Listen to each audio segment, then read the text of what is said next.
Hello, welcome to my talk.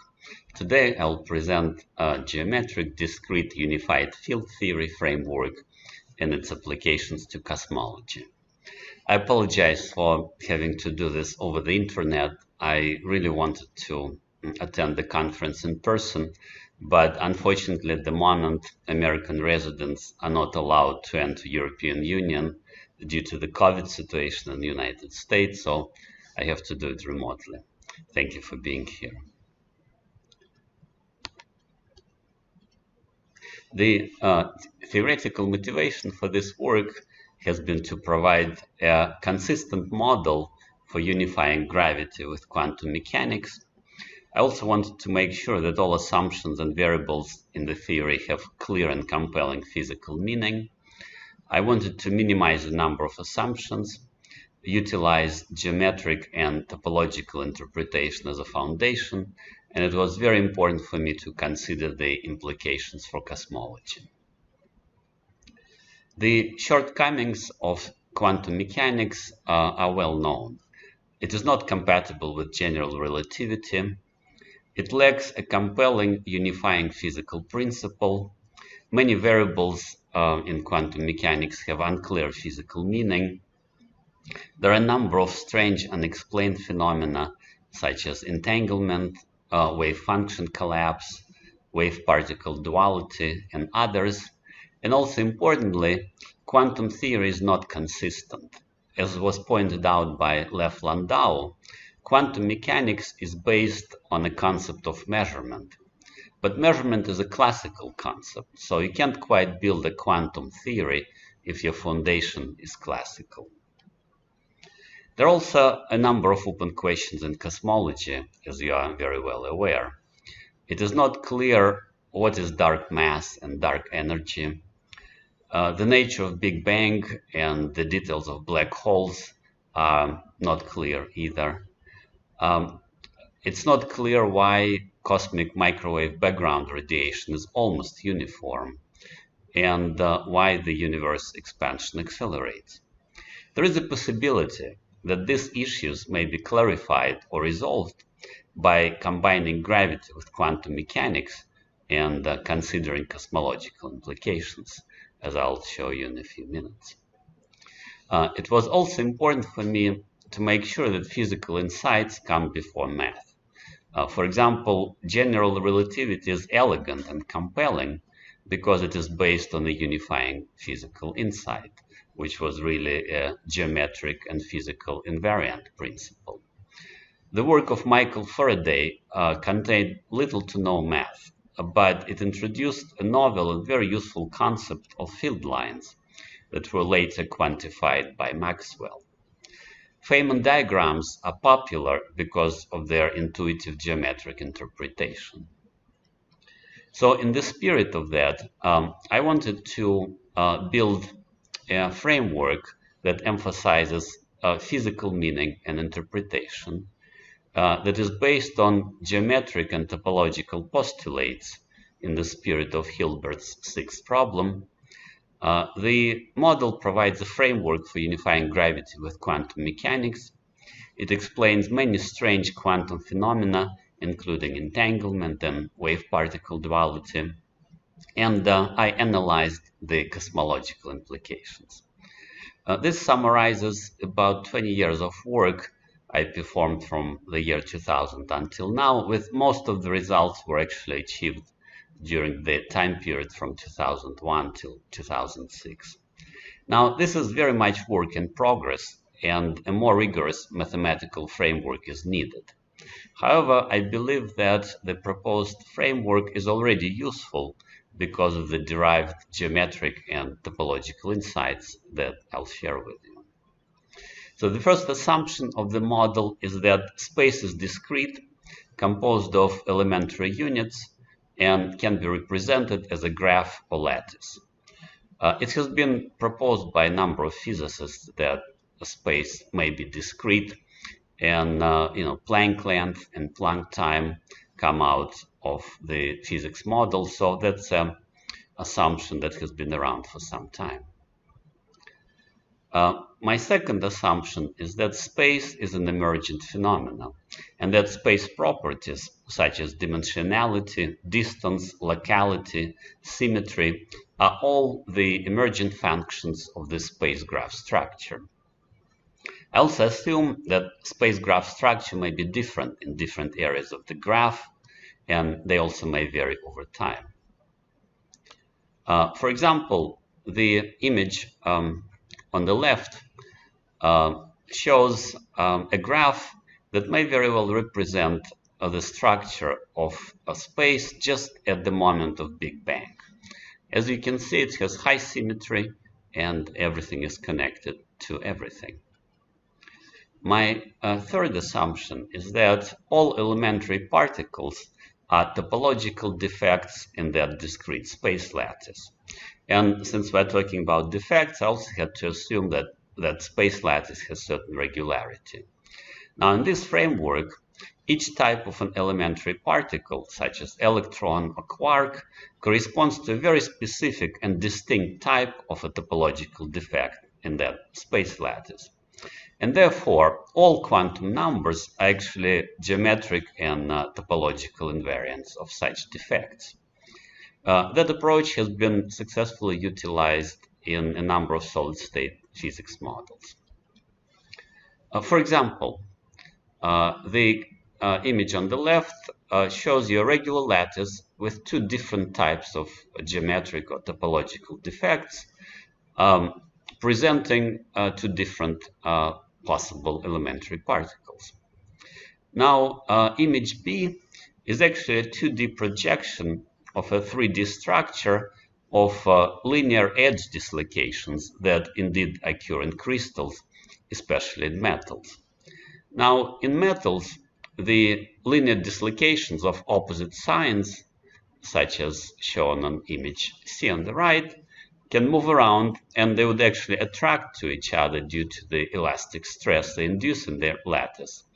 And if that dislocation moves here, it will recombine with the dislocation of an opposite sign and create a complete plane and increase the symmetry of the lattice. I propose that this is exactly what happens with elementary particles.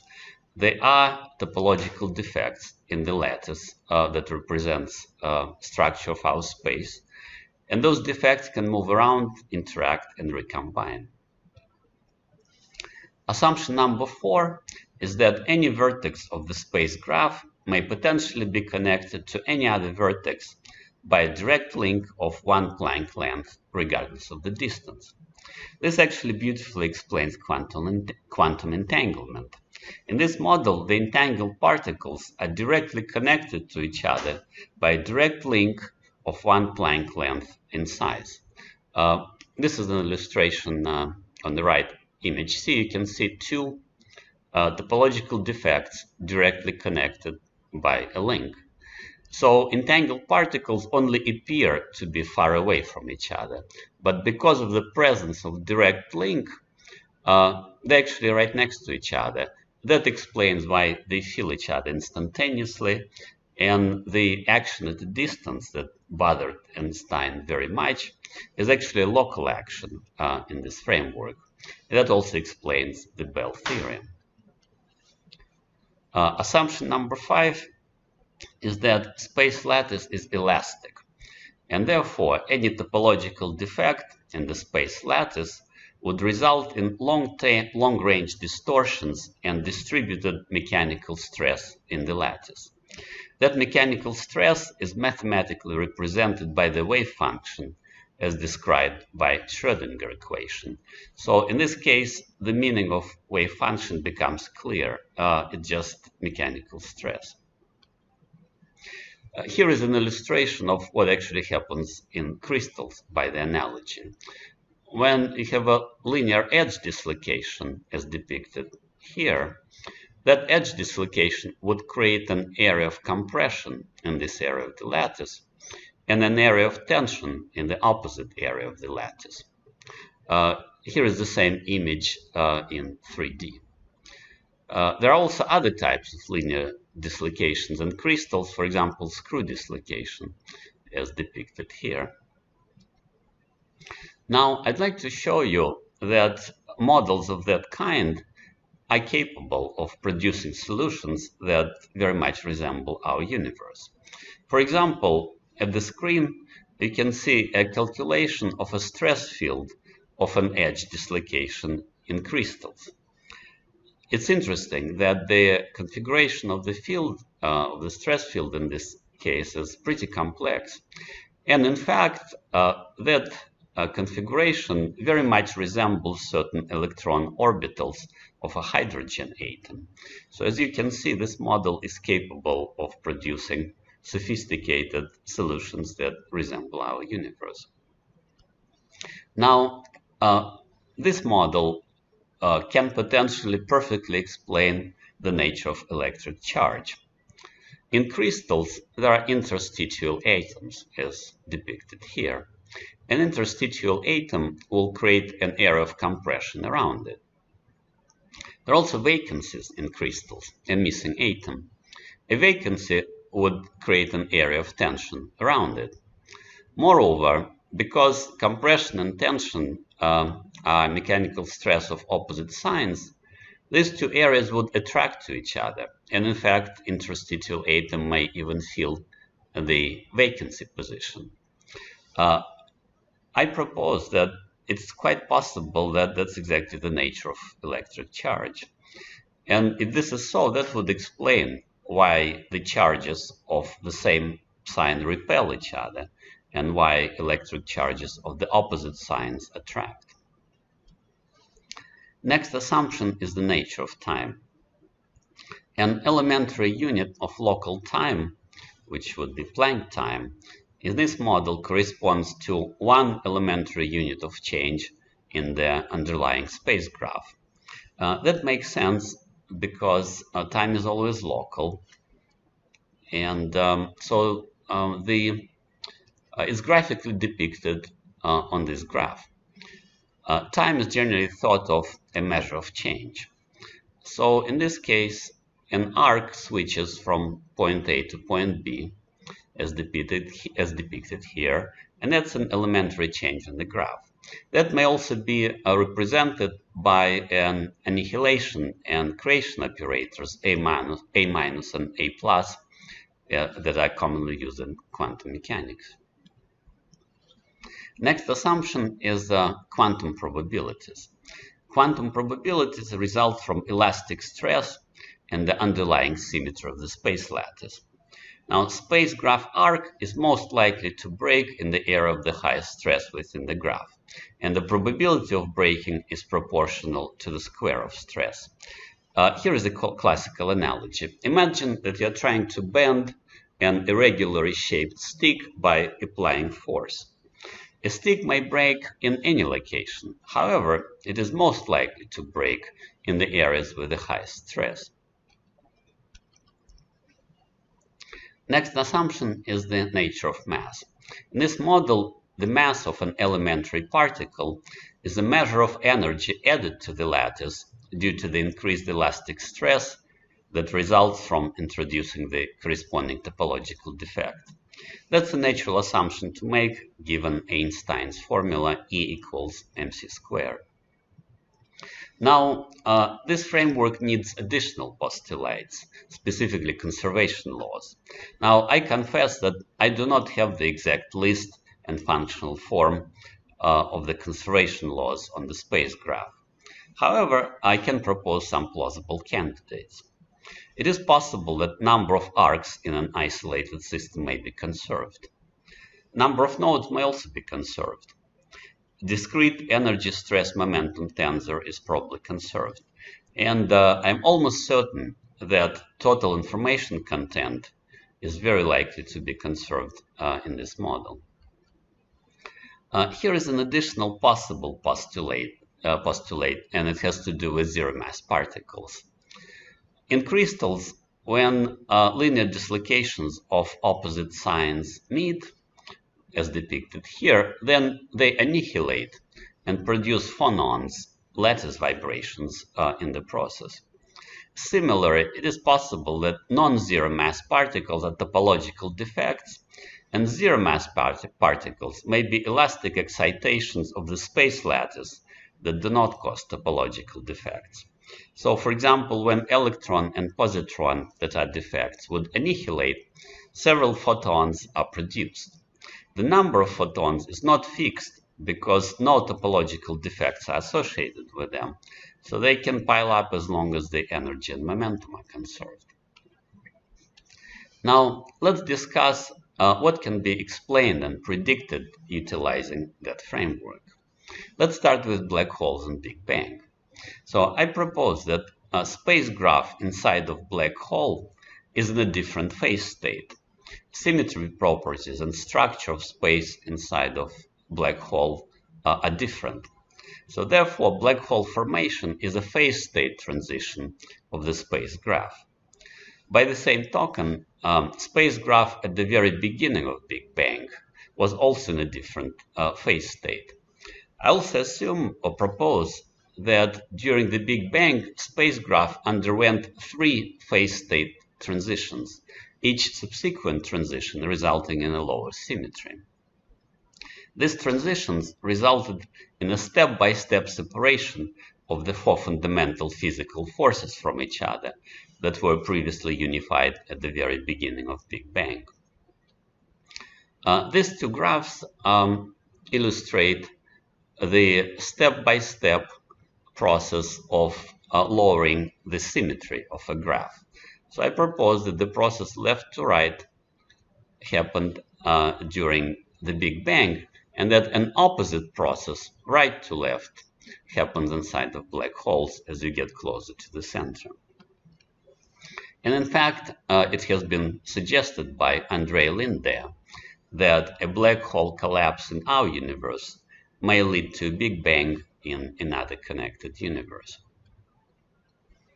Now, in this framework, particles and antiparticles are geometric and topological opposites of each other in relation to the undisturbed space lattice. Therefore, they can annihilate and produce stress waves in the process. Quantum entanglement, as I mentioned, is explained by the presence of direct link between 2 particles.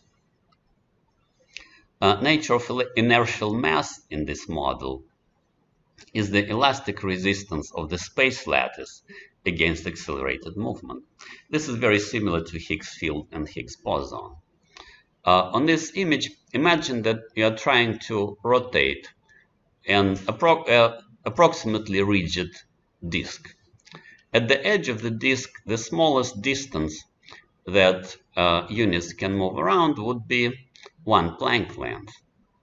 However, at the distance closer to the center, Planck length is the same. But those 2 areas, A to B and A prime to B prime, are visible at different angles from the center point. So therefore, if you try to rotate a rigid disk, then either this elastic space graph or the disk or both of them would have to bend elastically. And that is the nature of inertial mass. Explanation of wave-particle duality is straightforward. When you have a topological defect in an elastic lattice, it will cause a distributed stress. Distributed stress is a wave, but the specific location of defect behaves like particle. Wave function collapse. The space graph arc is most likely to break in the area of the highest stress. Arc breaking is a topological defect representing a particle. The chance of breaking is proportional to the square of stress, and stress is described by wave function in Schrödinger equation. Therefore, the chance of observing a particle is proportional to the square of wave function, which is elastic stress in this model. Here is an explanation of dual slit experiment. Particle goes through one slit. However, elastic stress wave goes through both slits because it's distributed and it interferes with itself. The space graph is most likely to break, meaning particle hitting the screen, in the area of constructing interference, resulting in the observed interference pattern. Now, due to conservation law, once a particle hits the screen, particle in the original location would have to cease to exist due to the propagation of the information. And if a detector is placed in one of the slits, it would disturb the wave and destroy the interference. Here is an explanation of the number of degrees of freedom in quantum multiparticle system. In classical system, the number of degrees of freedom grows linearly with the particles. Not so in quantum system. The reason is that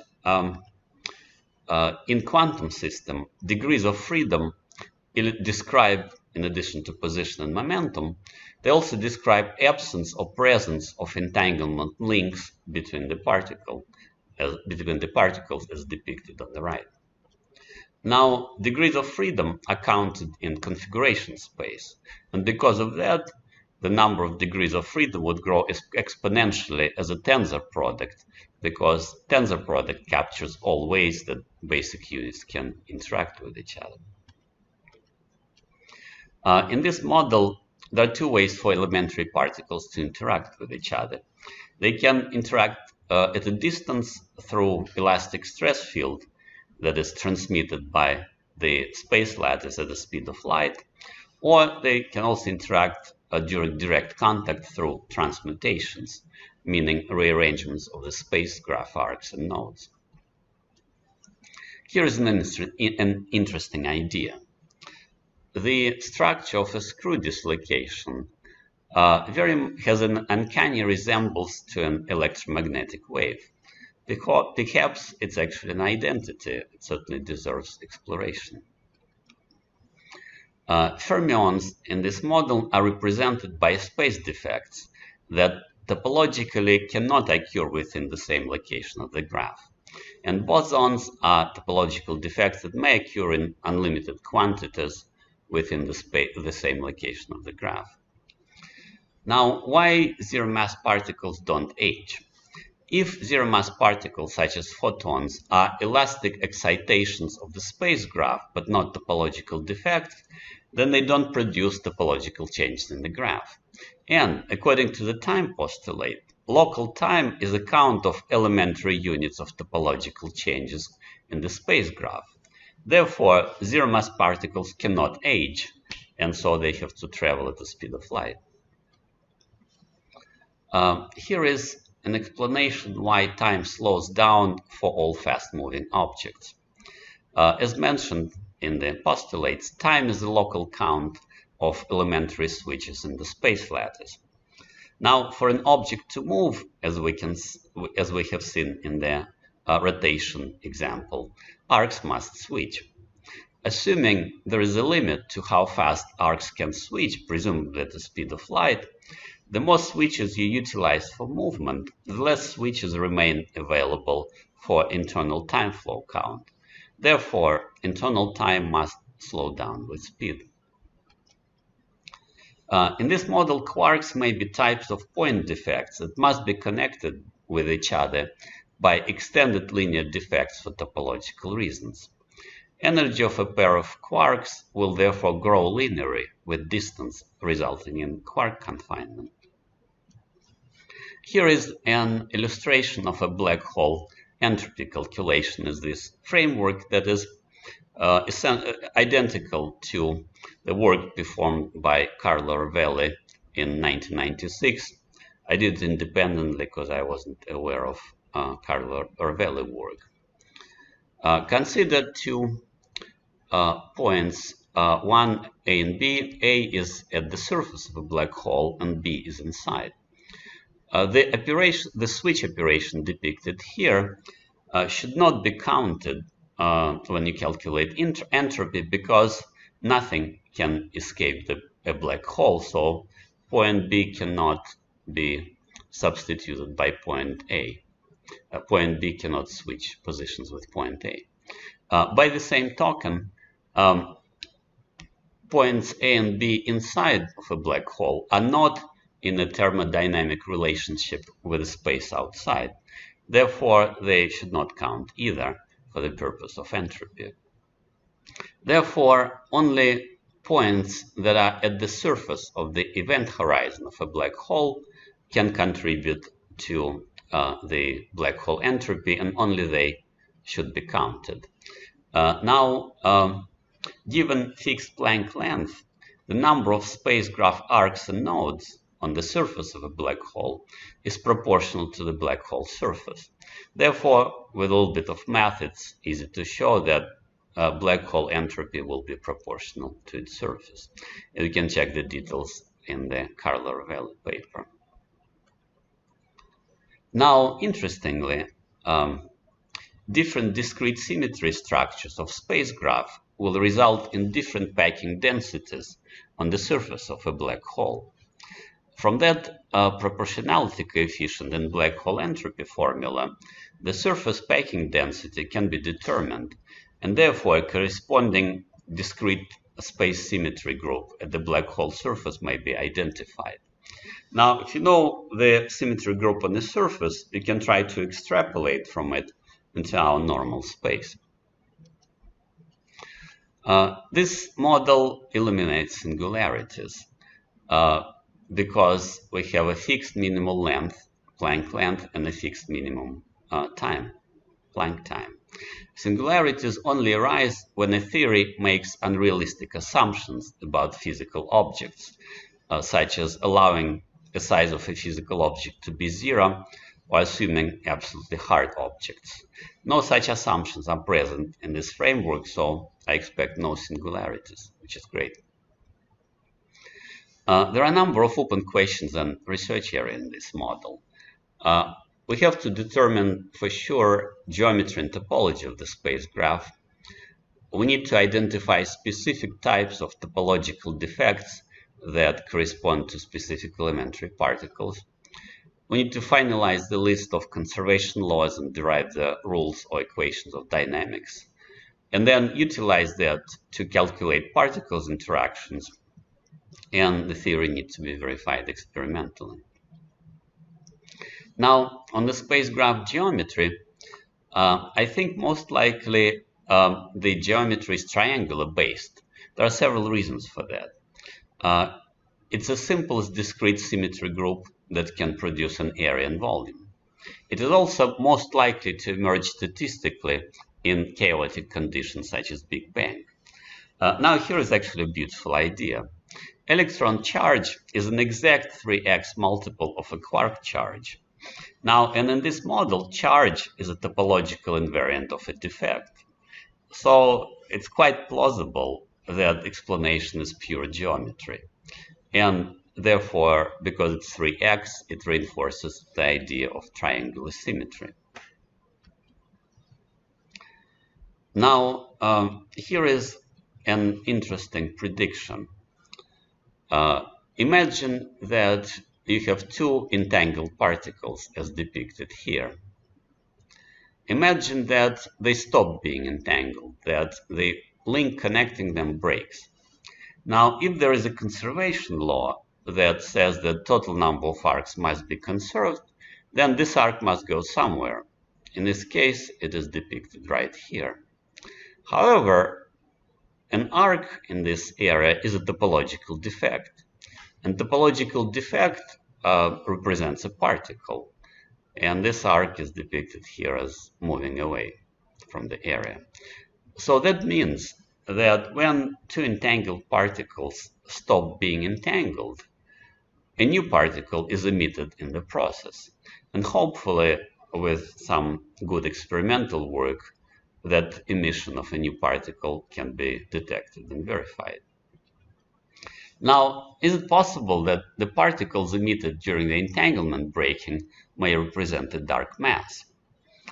Well, which particles are represented by an extra arc resulting from the breaking? Probably fairly lightweight, because they appear to distort the space graph only slightly. But there may be a large number of them, resulting in a substantial total hidden mass throughout the universe. Why does the universe expand? Now, if Big Bang was what emerged on the other side of a black hole, the elastic space was squished through the black hole bottleneck under tremendous pressure, like a super compressed spring. When past the bottleneck, it would rapidly expand, resulting in something very similar to inflation. Therefore, the energy driving the expansion of our universe may simply be the elastic energy of a compressed space. Why CMBR is almost isotropic? Because of quantum entanglement. Early universe spacecraft was highly symmetric, with everything connected with everything. When it started to expand, some long-range links survived, and that ensured isotropy. Why is the universe expansion accelerating? Possibly because stretched quantum entanglement links are breaking, resulting in less resistance to expansion. So essentially, in this framework, the universe macrodynamic is a balance of two elastic forces: elastic pressure causing the space to expand, and stretch entanglement links acting like rubber bands, putting a damping force on expansion. If the damping force decreases as a result of the stretch links breaking, the expansion would accelerate.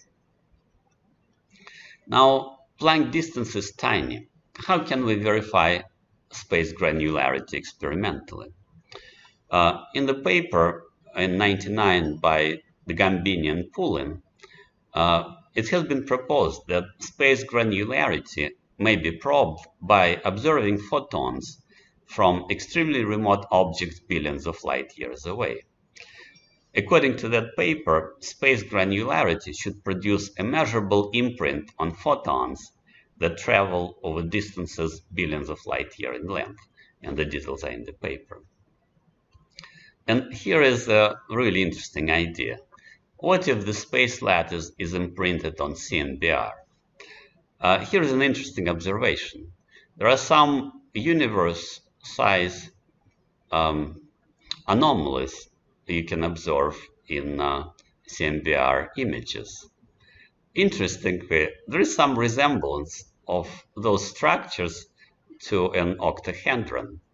What if that octahedron was actually the very first cell of the spacecraft that emerged during the Big Bang, and it left its imprint on the entire universe, which was blown up to the universe size? In conclusion, this framework provides a compelling interpretation of the nature of space and time, elementary particles, quantum numbers, duality, wave function collapse, dual slit experiments, entanglement, and nature of mass. Experimental verification methods were also proposed. Here are the cosmological consequences of this theory. First, space structure phase state transitions inside black holes and during Big Bang. There should be 3 of them stepwise. Isotropy of CMBR is explained by quantum entanglement prevalent in the early universe. The explanations of the inflation, expansion, and accelerated expansion are proposed. The explanation is the elasticity of space. A candidate particle for dark mass is discussed. Illustrative calculation of a black hole entropy was provided.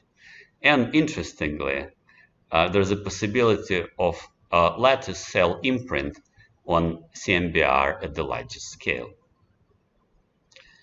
Future research directions would include determining spacecraft structure, matching elementary particles with specific defect types, establishing conservation laws and dynamics, calculating interactions, deriving known equations of physics as large-scale asymptotic limits on the proposed framework, calculating cosmological consequences of the theory, and experimental verification. Now, I am looking for collaborators to develop this framework further and to put it on a solid mathematical or computational foundation. If you are interested, please, by all means, contact me at ybrick@gmail.com. Thank you very much and have a wonderful conference.